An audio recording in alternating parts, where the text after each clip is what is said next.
Oggi vi portiamo con noi in Garda Trentino, una zona spettacolare con panorami davvero mozzafiato e in cui ci sono tantissime attività da fare tra lago e montagna. Nei prossimi 3 giorni visiteremo questa parte d'Italia così speciale, che si estende a nord del lago di Garda e fino alle Dolomiti del Brenta, con tantissimi paesaggi diversi da scoprire. Faremo anche delle esperienze mai provate prima e non vediamo l'ora di mostrarvele, quindi senza aspettare ancora partiamo per questa nuova esplorazione. Appena arrivati, la prima cosa che ci colpisce è il verde brillante di tutta la natura che ci circonda. Le montagne e i filari di viti caratterizzano il panorama che scorre davanti ai nostri occhi. La prima tappa di oggi è uno dei 7 laghi alpini che si trovano qui. Non a caso l'area prende il nome di Valle dei Laghi. Siamo al lago di Toblino, sicuramente il più suggestivo tra tutti gli specchi d'acqua della valle, con una straordinaria biodiversità. Passeggiando lungo le sue sponde vi accorgerete subito del castello costruito su uno sperone di roccia che regala a questo lago un aspetto molto romantico, da fiaba quasi, ed è proprio lì che stiamo andando per pranzo. Attraversato il ponte levatoio, prendiamo la stradina in salita che dà accesso al ristorante, che occupa le sale principali del castello. La corte centrale è incantevole e anche solo camminare per i suoi antichi corridoi è un'esperienza. Scegliamo un tavolo sul balcone a picco sull'acqua, anche se c'è un po' di vento non potevamo non pranzare con questa vista super. Tra l'altro i 2 primi che abbiamo provato erano fantastici, così come i dolci. Location secondo noi perfetta per un matrimonio da favola. Salutiamo Castel Toblino e ci spostiamo di poco.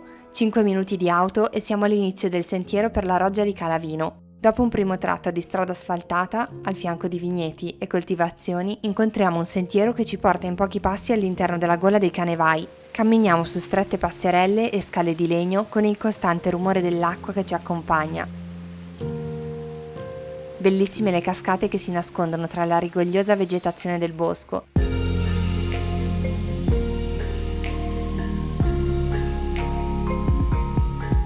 Per una tranquilla passeggiata dopo pranzo, questo è il luogo ideale.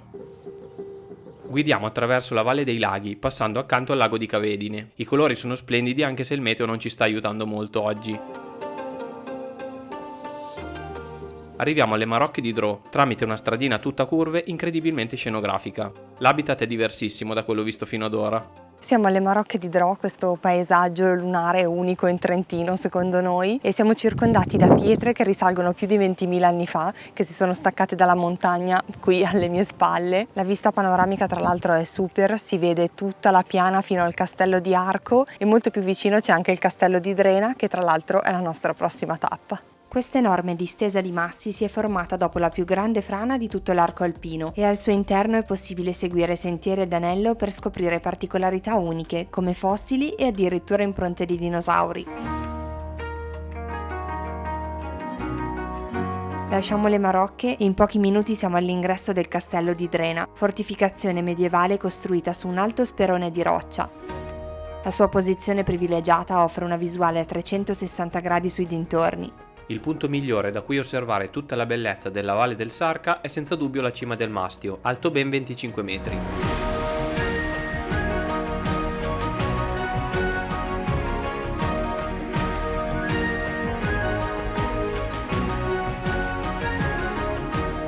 Tra i resti della fortezza sono state allestite alcune sale che ospitano mostre temporanee e un piccolo museo con la storia di questo luogo. È ora di andare all'agriturismo che ci ospiterà per le prossime 3 notti. Si chiama Agritour Vin et Amor e si trova a Drò. La struttura è super carina, circondata dal verde e dalle vigne, a ridosso delle montagne. Abbiamo appena fatto il check-in e questa è la nostra stanza per i prossimi 3 giorni. Prego. Non è una stanza, è un appartamento intero. Tra l'altro la vista è bellissima. Adesso ci rilassiamo un secondo e poi usciamo per la nostra prima cena qui. Andiamo a piedi al ristorante Alfio, dato che è a solo 10 minuti dal nostro alloggio. Per inaugurare il viaggio non potevo prendere nient'altro se non una pizza, ormai lo sapete. Invece Sara ha assaggiato dei buonissimi strangolapreti alla trentina. Dopo mangiato facciamo 2 passi in centro Drò, che è molto curata e tranquilla. Ottima base per un viaggio qui. Adesso è ora di riposare dato che domani sarà una lunga giornata. Giorno 2 della nostra esplorazione. Dopo un'abbondante colazione per caricarci, ci mettiamo in macchina in direzione delle montagne. Questa mattina siamo sul Monte Creino e stiamo camminando lungo un brevissimo tratto del cammino di San Rocco. È lungo circa 70 km e tocca 3 comuni, le terre di Gresta con Ronzo, Brentonico e il Parco del Baldo e Mori. Lasciata la macchina al passo di Santa Barbara, prendiamo una stretta strada asfaltata che sale in mezzo ai campi e a prati pieni di fiori. Incontriamo signori che stanno lavorando la terra, ancora a mano, e tutto ci sembra fermo nel tempo, un po' magico se dobbiamo essere sinceri. Oggi faremo un trekking facile ad anello di circa 5 km per conoscere un pochino la Val di Gresta, il primo distretto biologico del Trentino. Nei suoi campi terrazzati crescono erbe e ortaggi. Le coltivazioni genuine sono legate al ritmo delle stagioni ed è in questo scenario bucolico che nasce il progetto comunitario del Cammino di San Rocco. Dobbiamo ringraziare Roberta che ci ha raccontato di come è nato il tutto e per averci accompagnato per un tratto lungo la camminata, in questa stupenda giornata di sole. Arrivati in cima, troviamo alcune trincee della Prima Guerra Mondiale costruite dall'esercito austro-ungarico a partire dal 1914, ancora in ottimo stato di conservazione. Spostandoci di poco, poi, troviamo un punto panoramico pazzesco sul lago di Garda e sulla valle.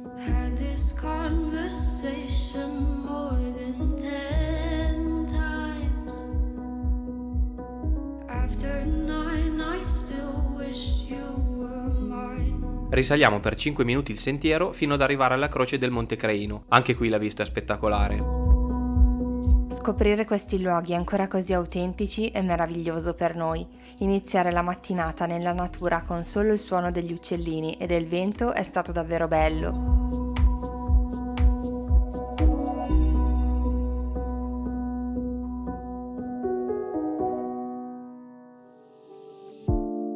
Scendiamo poi a Ronzo Chienis, il paese carino, con case dall'architettura tipica e balconi in legno pieni di fiori. Ci fermiamo al ristorante Antica Gardumo, un locale accogliente con cucina casalinga che utilizza principalmente ingredienti del territorio.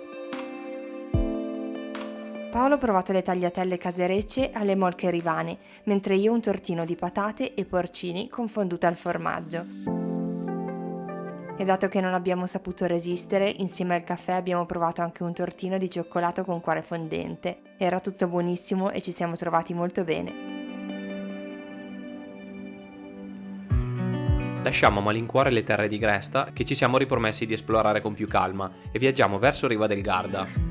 Non è la prima volta che visitiamo questa bella cittadina che si affaccia sul lago, ma tutte le esperienze che faremo oggi sono per noi inedite. E anzi, dobbiamo ringraziare l'ente del turismo del Garda Trentino per averci permesso di raccontarvi tutti questi luoghi. Se come noi soggiornerete in una struttura partner di Garda Trentino, potete richiedere gratuitamente la Garda Guest Card. Con questa carta avrete un sacco di vantaggi, sconti, ma anche ingressi gratuiti a un sacco di attrazioni in tutta la zona del Garda Trentino. Vi lasciamo qui sotto il link in descrizione anche nel primo commento perché so che sicuramente vi tornerà utile.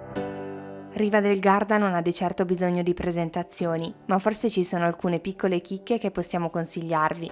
Entrando in centro da Porta San Marco ci troviamo subito in via Fiume, vero cuore di Riva. Da qui ci addentriamo nel quartiere del Marocco, un insieme di stretti vicoli e case colorate che raccontano di un passato popolare. Arrivati nella piazza, saliamo sulla torre apponale, che grazie alla nostra Garda Guest Card è gratuita. 165 gradini dopo ci troviamo a 34 metri di altezza e possiamo ammirare il centro storico da una prospettiva unica. Da un lato la montagna e il bastione, di fronte il lago e dietro i tetti rossi della città.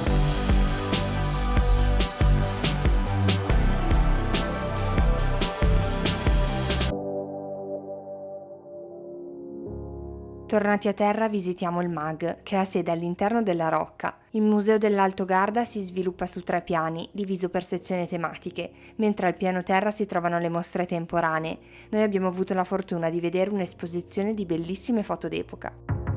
Finita la visita al museo, ci aspetta ancora una nuova esperienza. Prendiamo il nuovo ascensore panoramico in vetro per arrivare al bastione veneziano. Anche se la vista dalla torre apponale è splendida, da qui abbiamo senza dubbio il panorama migliore sulla città. Al tramonto deve essere uno spettacolo. Per tornare in centro potete riprendere l'ascensore oppure fare la discesa a piedi con un bel sentiero che dura circa 20 minuti. Facciamo una passeggiata sul lungolago di fianco alla monumentale centrale idroelettrica, prima di andare a cena alla Caneva Bistrot. Il ristorante si trova in uno dei palazzi più storici di Riva e forse l'avrete già notato nelle riprese di questo pomeriggio. Stasera per cena ci siamo fermati qui a Riva, in un ristorante. Abbiamo già provato 2 piccoli antipasti, uno più buono dell'altro, e poi siamo su questo tavolo. Incredibile! La cena è stata a dir poco speciale, tutta a base di pesce freschissimo e con ricette originali che ci hanno semplicemente sorpreso. Segnatevi il nome di questo locale per quando verrete in città perché è super consigliato. Con la pancia piena e felici di quello che abbiamo provato, torniamo verso il nostro agritura Dro. Nuovo giorno, nuovo territorio da esplorare. Oggi ci dedicheremo alla scoperta della Valle di Ledro, che è un'assoluta novità anche per noi. Dista solo 15 minuti da Riva del Garda e la strada per raggiungere il lago è molto scenografica. Siamo appena arrivati in Valle di Ledro e la prima tappa di questa mattina sarà un museo davvero molto particolare. Siamo al Museo Farmaceutico Foletto, che da poco si è spostato in quella che era la sede storica della farmacia, aperta nel 1850 da Giovanni Foletto.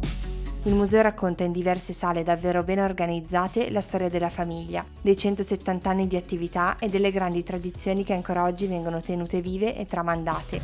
Abbiamo avuto la possibilità di vedere alcuni macchinari del primo Novecento ancora funzionanti, usati per produrre pastiglie e compresse. E poi l'incredibile raccolta di oltre 2700 specie botaniche catalogate da Angelo Foletto a fine Ottocento. È stato davvero interessante e un bel viaggio che documenta l'evoluzione nei secoli della figura del farmacista speziale. Alla fine dell'esposizione si trova anche una parte di negozio dove è possibile provare e acquistare sciroppi, caramelle e soprattutto i liquori che vengono prodotti dal laboratorio Foletto con ingredienti naturali, esclusivamente dell'arco alpino del Garda. Una fantastica esperienza che vi consigliamo assolutamente. Visitiamo il centro storico di Pieve, che è piccolo ma caratteristico, e facciamo poi una camminata fino al lago di Ledro.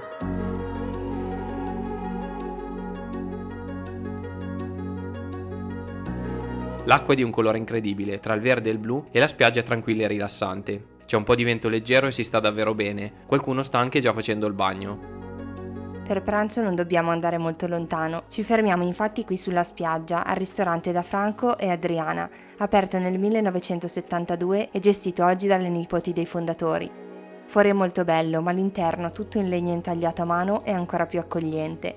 Nel menù ci sono ricette della tradizione, ma anche nuove proposte dello chef, uniche e speciali. Questo antipasto mi dispiace quasi mangiarlo, talmente è impiattato bene, si presenta veramente in modo stupendo. Una tartare di tonno con pesche arrostite e gli spaghettoni di scampi e passion fruit sono solo 2 esempi delle cose deliziose che abbiamo assaggiato oggi. Per non parlare poi dei dolci, come il pistacchio in 5 consistenze o questa creazione eccezionale, totalmente commestibile in cioccolato. Ci credete?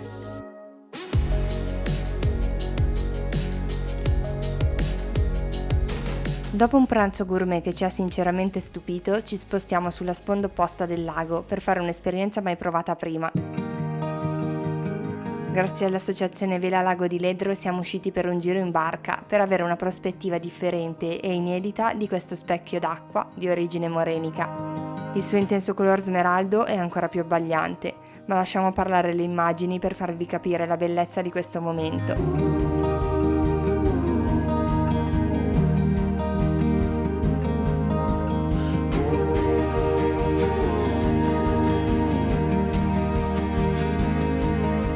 Non conoscendo per niente il mondo della vela, è stato affascinante vedere come si manovra una barca, seguendo con occhio attento la direzione del vento. Tornati sulla terraferma, ci aspetta un ultimo stop qui in valle. Ci lasciamo il lago alle spalle per raggiungere Ledro Land Art, un parco d'arte situato nell'incantevole pineta di Pur. L'accesso è gratuito e all'ingresso c'è un piccolo ufficio informazioni che distribuisce le mappe. Seguendo un tracciato ad anello, passeggiamo nel bosco scoprendo le 35 opere realizzate con materiali naturali, esposte alle intemperie e all'inesorabile scorrere del tempo. La camminata è semplice e senza difficoltà. È divertente cercare di interpretare le installazioni e scovarle in mezzo agli alberi. E non dimenticate di aguzzare la vista anche per le creature dipinte. Abbiamo apprezzato tanto questo bel progetto per valorizzare il territorio.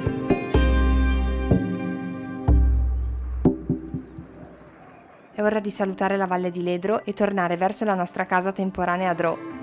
Ci fermiamo lungo la strada alla Pergola, un ristorante pizzeria inserito in un contesto stupendo, raggiungibile direttamente anche dalla ciclabile del Sarca e dove ci siamo trovati molto bene. La sera c'è un'atmosfera magica e poter passeggiare tra gli ulivi dopo cena è un ottimo plus.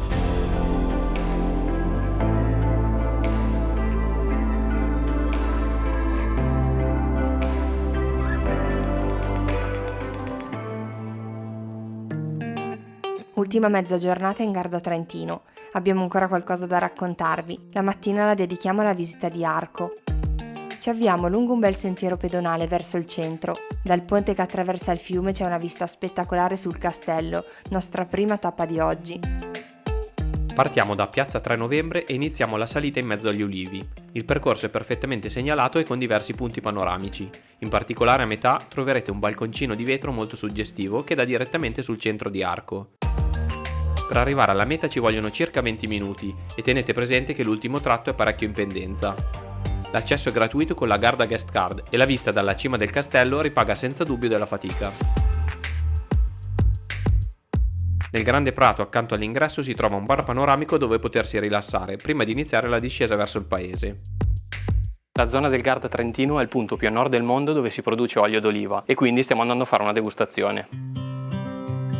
Siamo nel nuovissimo store del frantoio Brioleum, in centro ad Arco, per fare un assaggio dei loro pregiatissimi oli extravergine DOP, prodotti esclusivamente con le olive raccolte nei loro uliveti sul Monte Brione. Noi non siamo di certo degli esperti, ma vi assicuro che al gusto si riconoscono le note fruttate, gli accenni di erbe aromatiche e di mandorle. La latitudine della zona di produzione rende questo olio un prodotto unico al mondo, da provare. Dopo questo assaggio ci incamminiamo verso l'antico quartiere di Stranfora, il più caratteristico della città, che si sviluppa all'ombra del castello. Qui tra i vicoli acciottolati risalenti al Medioevo si respira un'aria d'altri tempi. La piazzetta intorno al vecchio lavatoio è uno dei punti più belli e pittoreschi di Arco, secondo noi. E prima di tornare a casa, per non affrontare il rientro stomaco vuoto, ci fermiamo da Bike Farm per pranzo.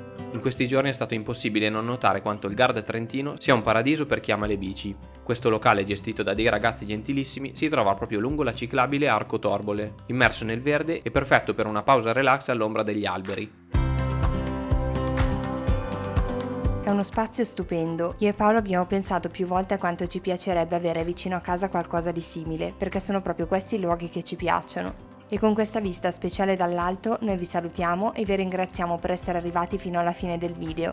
Dato che so che ce lo chiederete, nella descrizione qui sotto trovate tutti i contatti dei luoghi che abbiamo avuto la fortuna di visitare. Dobbiamo ringraziare assolutamente l'azienda per il turismo Garda Trentino per aver reso possibile questo viaggio e averci fatto conoscere delle realtà territoriali così speciali. Speriamo che le nostre esperienze possano essere di ispirazione per la vostra prossima avventura in Garda Trentino. Siamo curiosi di sapere se conoscevate già questa zona o se magari ci siete già stati, scrivetecelo nei commenti. Come al solito, se volete sostenere il nostro lavoro potreste lasciare un mi piace e iscrivervi al canale.